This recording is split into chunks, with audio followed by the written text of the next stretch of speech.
얼마 전에 끝났던 그리고 요즘에도 이게 되게 대세 핫한 싱 어게인에 나왔던 30호 가수 이승윤이라고 하는 사람이 있습니다.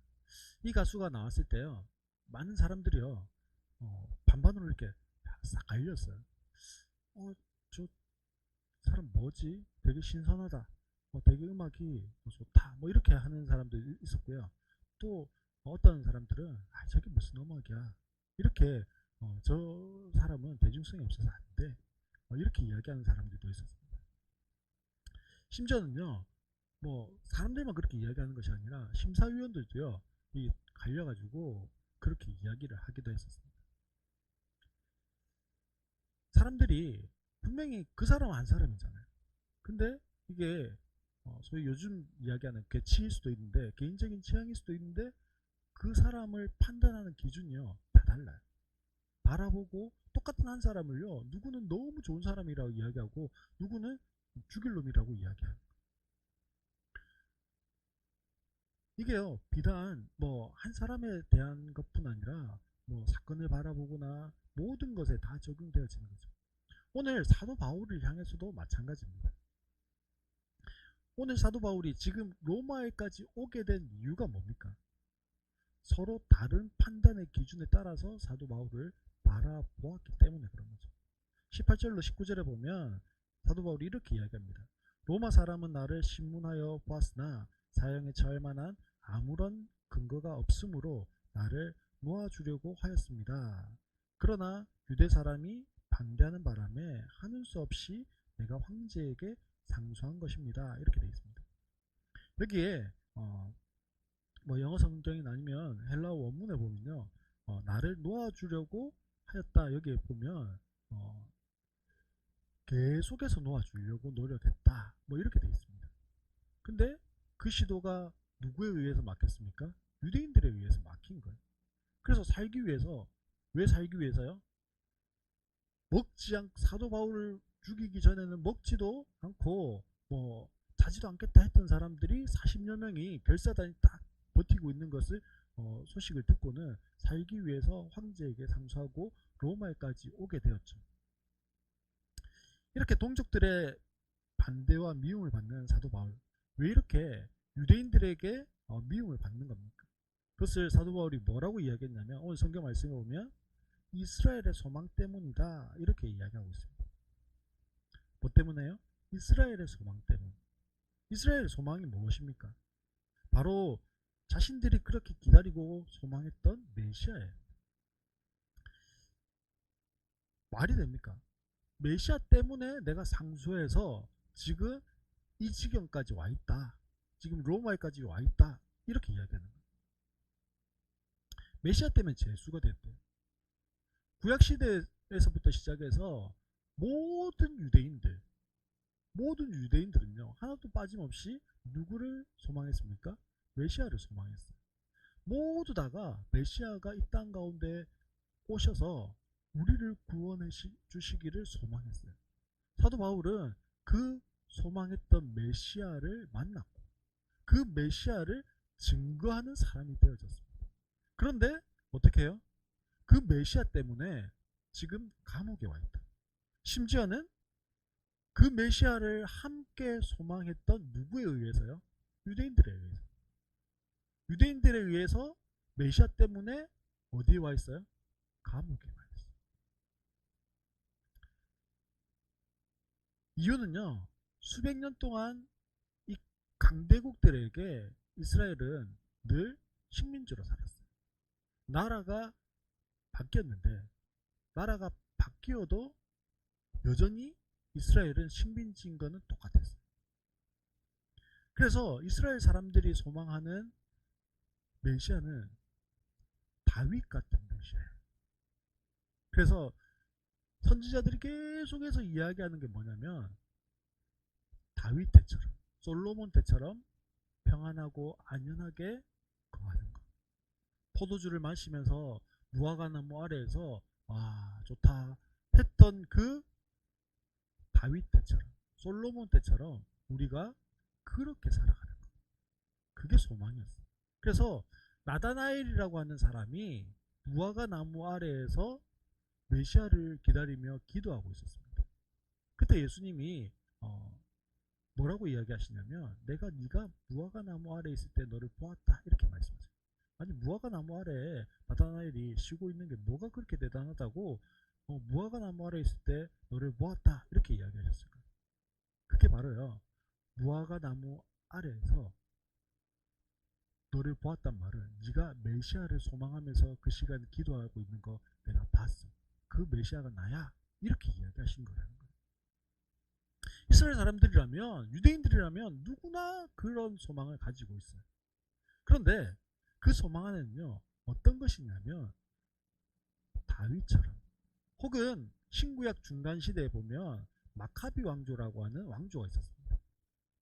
이 왕조처럼 우리를 이 로마의 압제로부터 독립시켜줘서 우리가 그 솔로몬 때처럼 다윗 때처럼 은금이 넘쳐나는 그런 경제적으로 부유하고 정치적으로는 독립되어져 완전한 나라를 이루어내는 그 일을 감당하는 메시아. 그 메시아를 원했던 거예요. 근데요. 예수님 어때요? 예수님 그런 분이 아니셨어요. 예수님은요. 그리고 사도 바울이 전하는 그 메시아는요. 어떤 분이에요? 십자가에 못 박혀 죽으셨다 이야기. 너희를 위해서 사흘 만에 다시 부활하셨다 이야기. 아니 근데 한번 생각해 보세요. 하나님이세요. 메시아는 하나님이 이 땅 가운데 오시는 거예요. 그러니까 하나님이신데 인간이 되신다는 말도 이해할 수 없는 거예요. 그리고 메시아가 아니 하나님이신 그분이 죽으면 될까 안 될까요? 안 돼요. 그러니 당연히 무엇도 없어요. 죽질 않는데 무슨 부활이 있어요. 죽어야 부활이 있는 거지. 그러니까 말도 안 되는 소리를 지금 바울이 하고 있는 거예요. 그러니 이 유대인들이 생각하는 메시아는요. 마치 뭡니까? 그 엑스칼리버 차고 백마 타고 나타나는 그런 왕을 기다리고 있었다라는 거예요.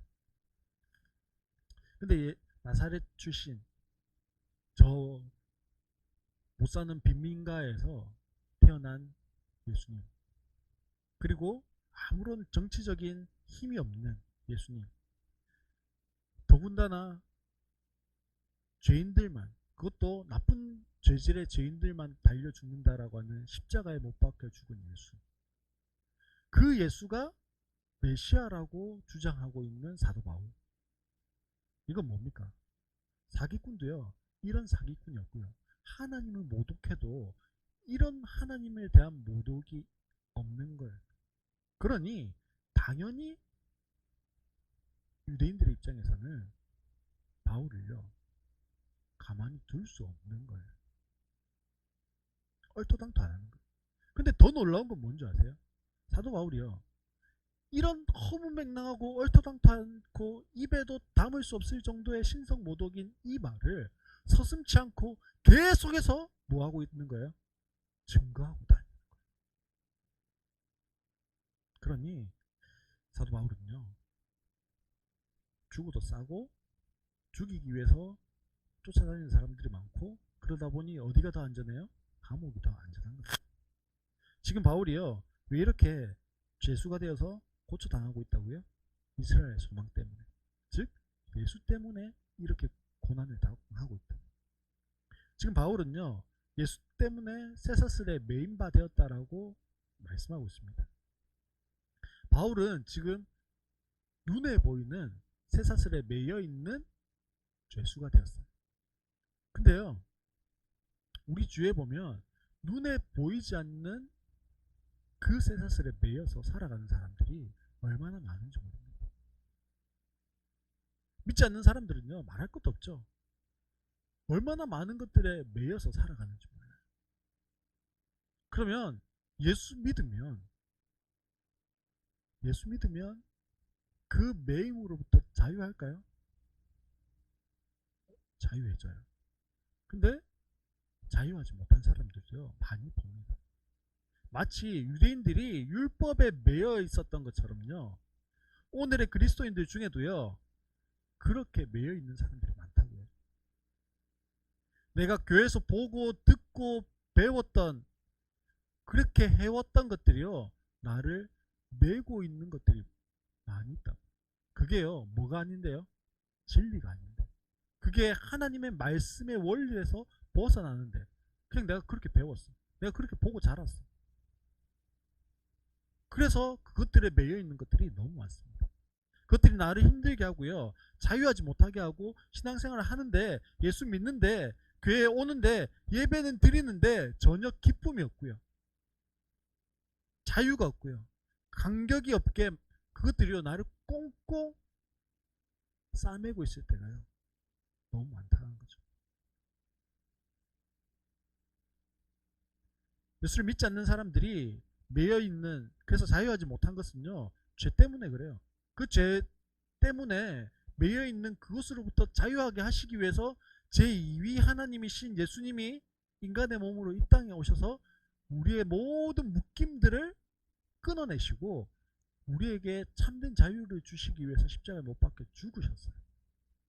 그리고 온전한 기쁨과 온전한 자유함을 누리게 하시기 위해서 다시금 부활하셨어요.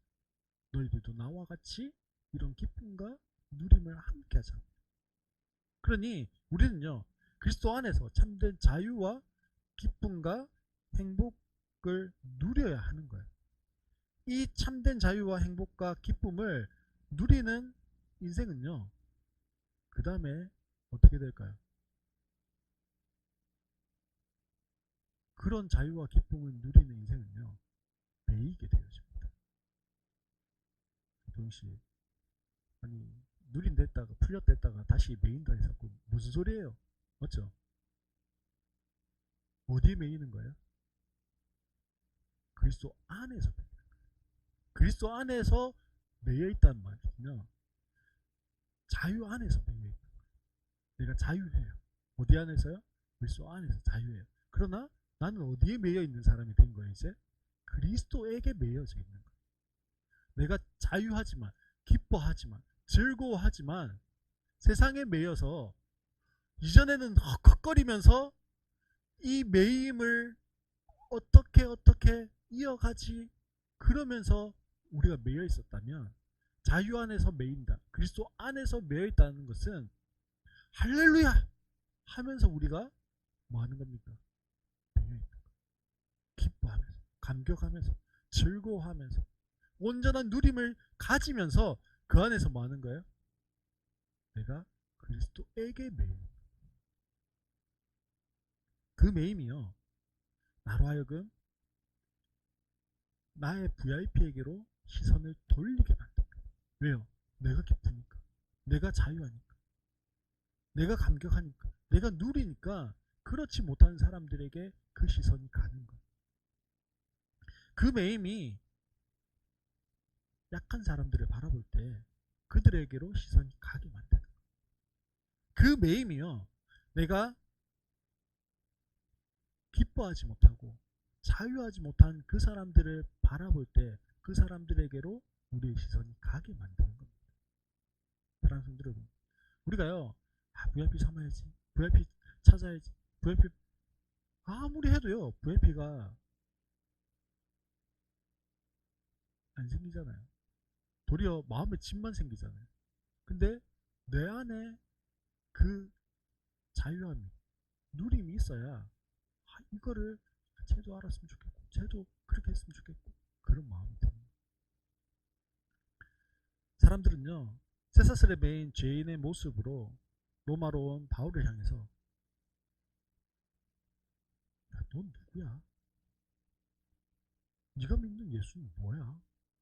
궁금해지는 거예요. 지금 사도 바울은 뭐에 매여 있어요? 쇠사슬에 매여 있어요.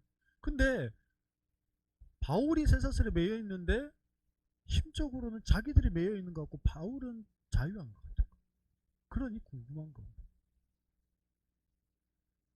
그로 인해서 온 도시가 술렁술렁거립니다.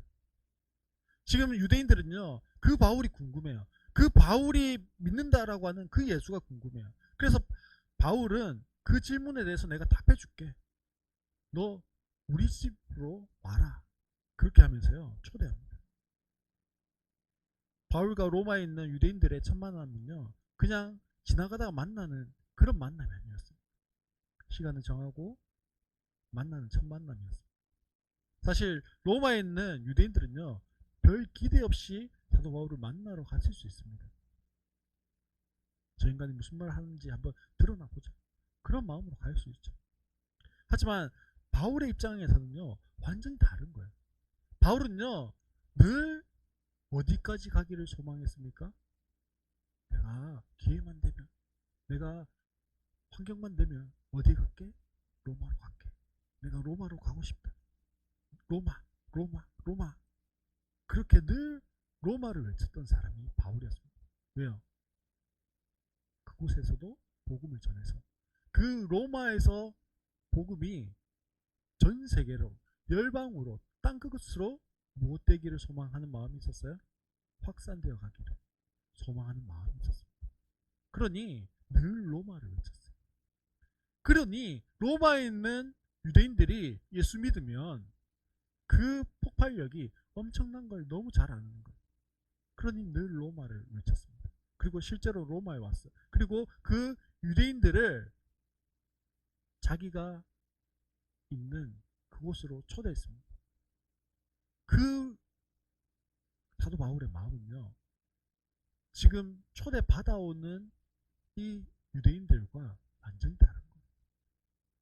그런 거 있죠. 내가 VIP로 삼고 있는 사람이 있습니다. 계속 교회에 대해서 목장에 대해서 이야기를 막 던졌어요. 근데 어느 날인가 내가 목장 한번 가볼게 이 말을 하는 거예요. 그러면 그냥 우리끼리 할 때 목장은 뭐 대충 차려놓고 예, 할 수 있습니다. 그런데 목장님 어떻게 해요? 네, 최선을 다해서 합니다. 준비 먹을 것부터 해서 최선을 다해서 하죠. 그리고 기쁨으로 맞이하는 거죠. 그때 그 마음이요 지금 사도 바울의 마음 같아요. 사도 바울이 그런 마음으로 지금요 이 유대인들을 맞이하는 거예요.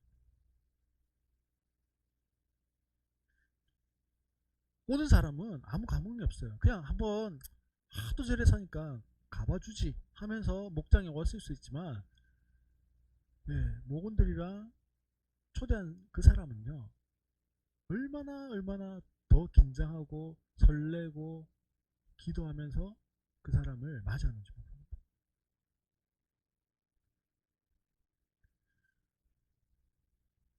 로마의 유대인들을 만나는 그 설렘 속에서요 그들과 실제로 대면하는 시간이 되었습니다.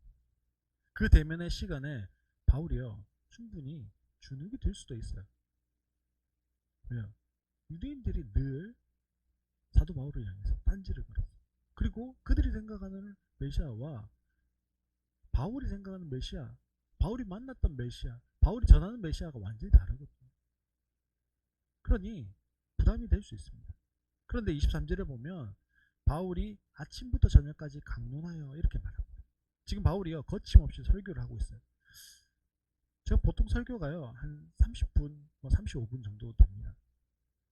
근데 바울이요 1시간 뭐 이렇게 한 게 아니고요 하루 왼종일 말씀을 강론했습니다.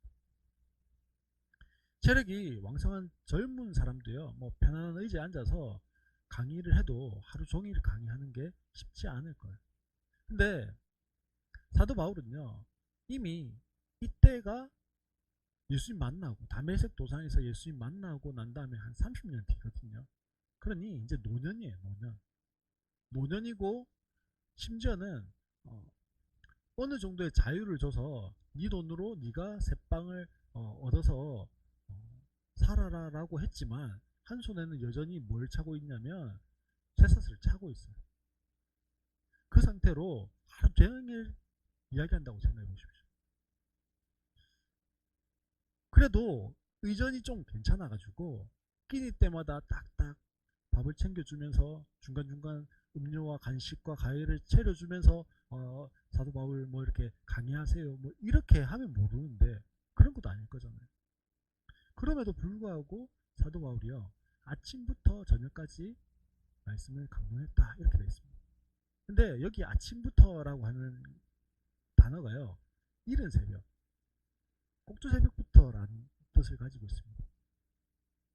그때부터 시작해가지고 해 떨어질 때까지 온종일을 말씀을 강조하는 겁니다.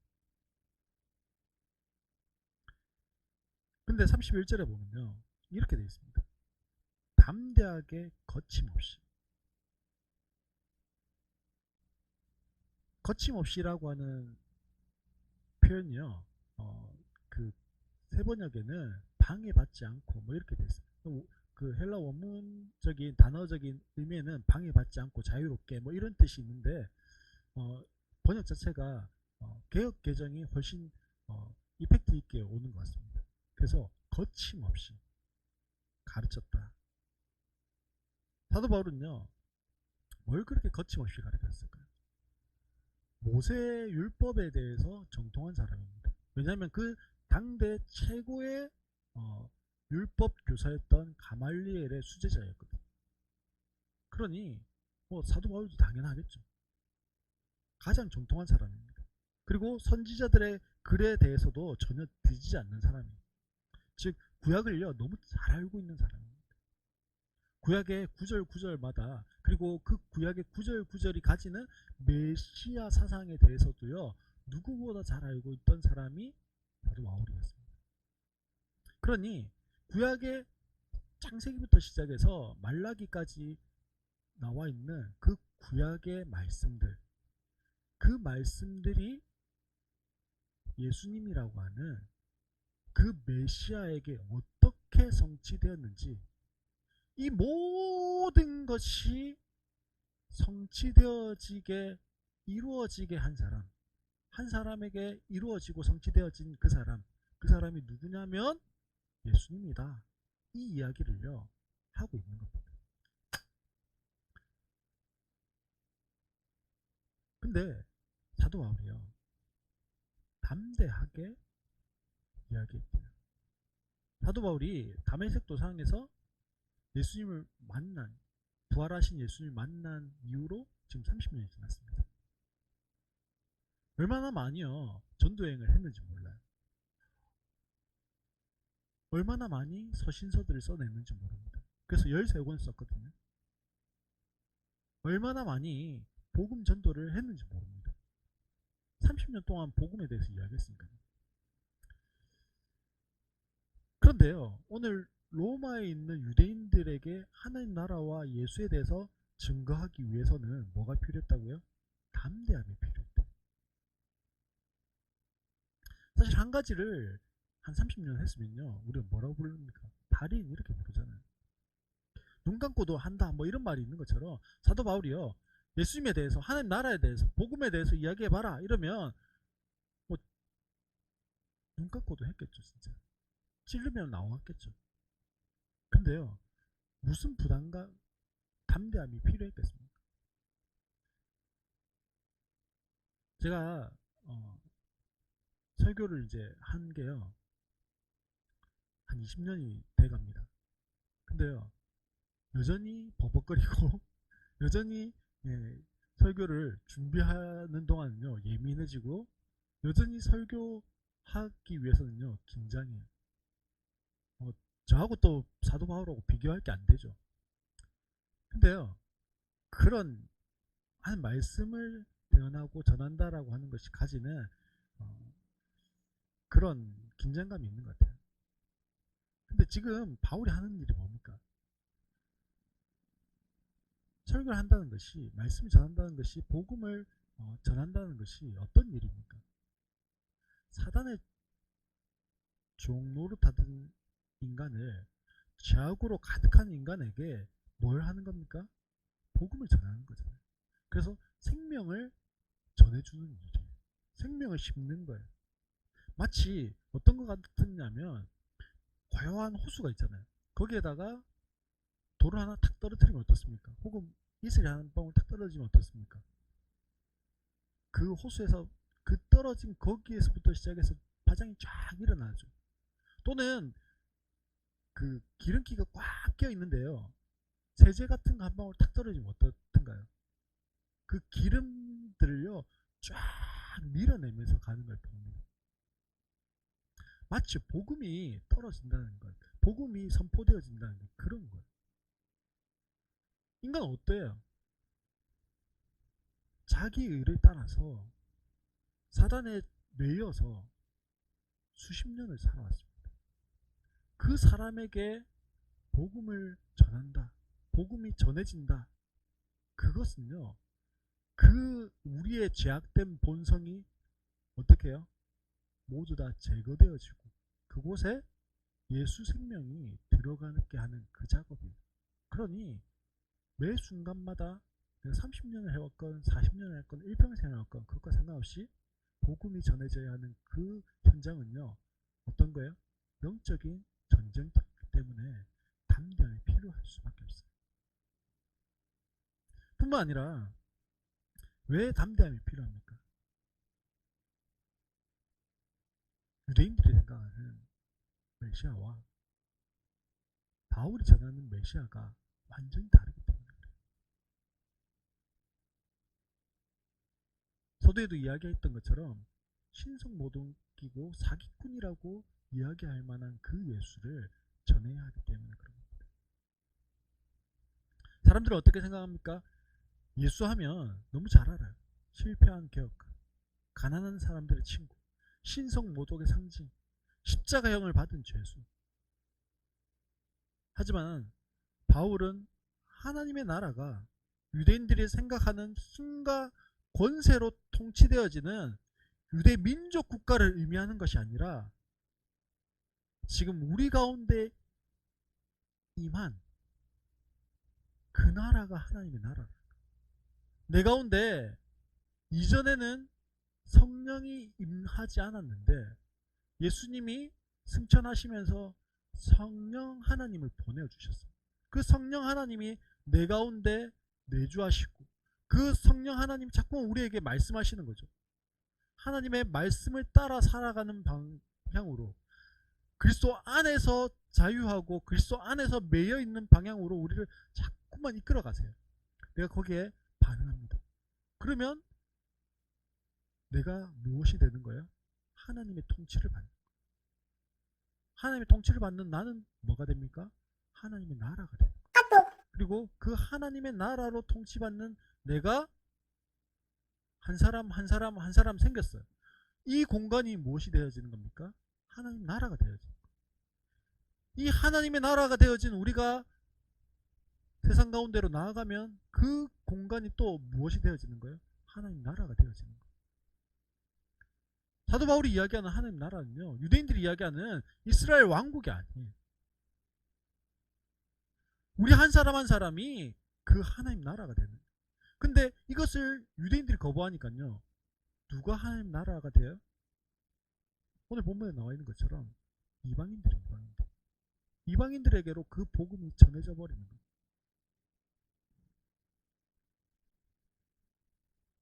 그러니 사도 바울이요, 담대함이 필요했어요.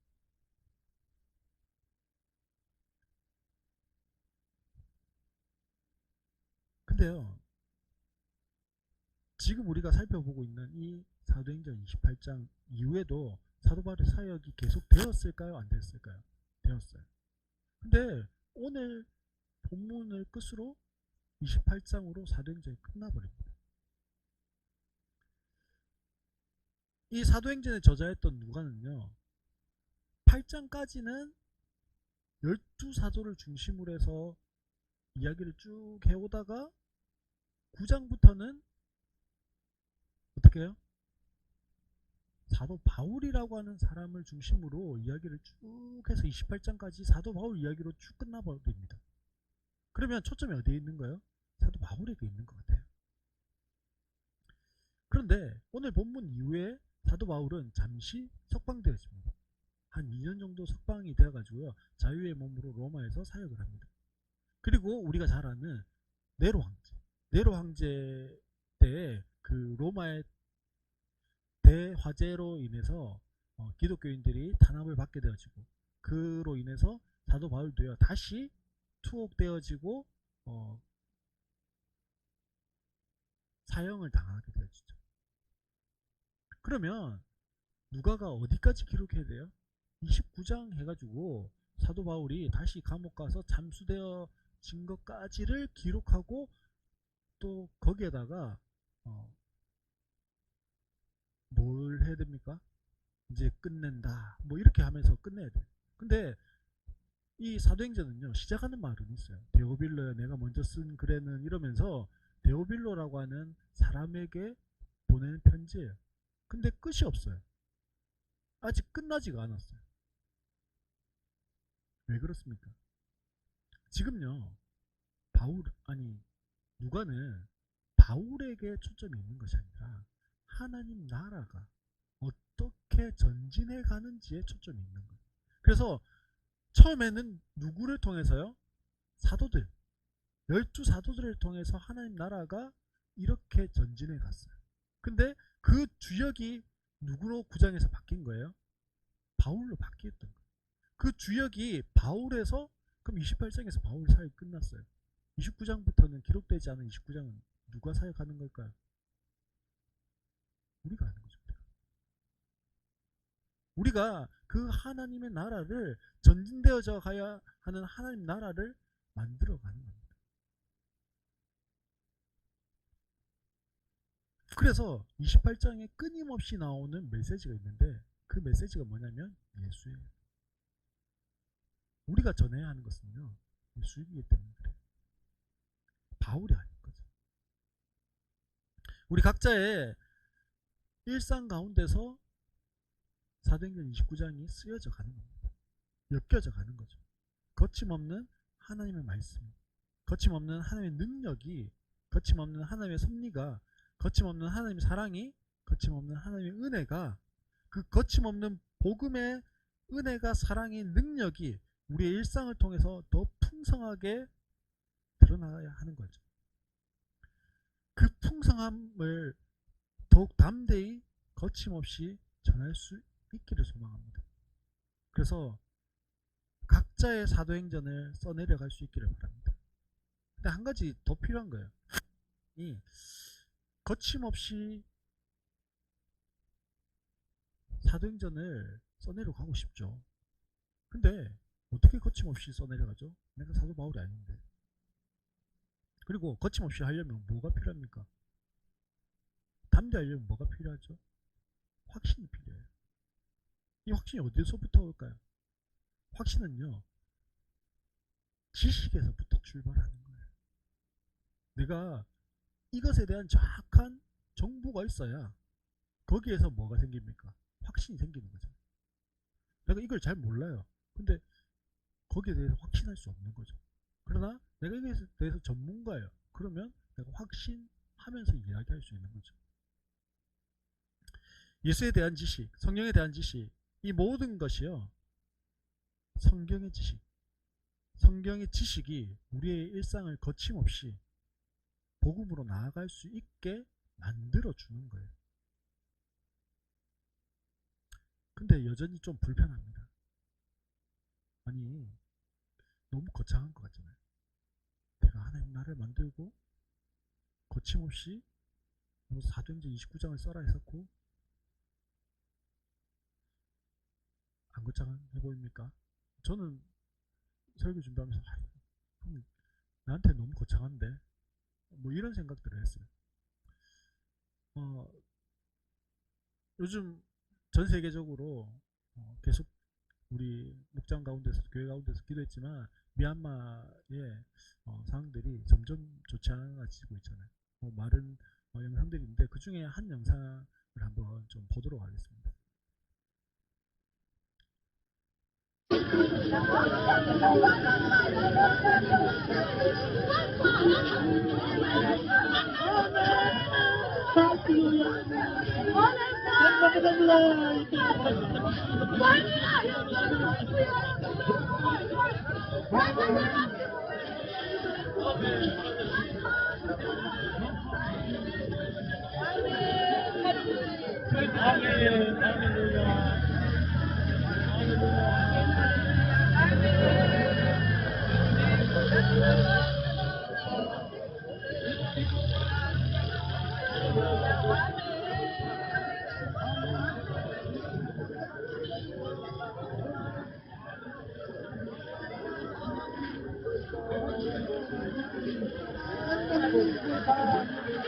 어,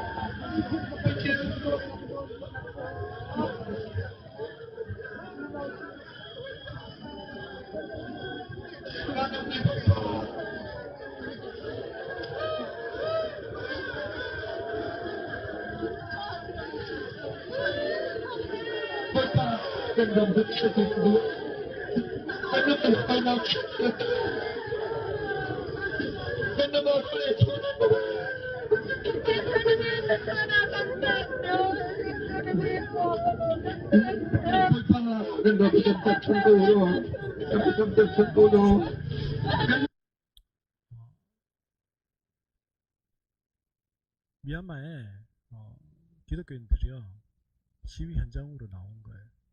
시위 현장으로 나와서 어, 하나님 미얀마를 구해주세요, 살려주세요라고 지금 엎드려서 울면서 기도하고 있는 거예요. 앞에 보면 바리케이트 같은 게 쳐져 있었는데 군인과 경찰들이 있고요. 옆에 또 군인과 경찰들이 지키고 있었어요. 한 장의 사진이 더 있는데요. 한번 보여주십시오.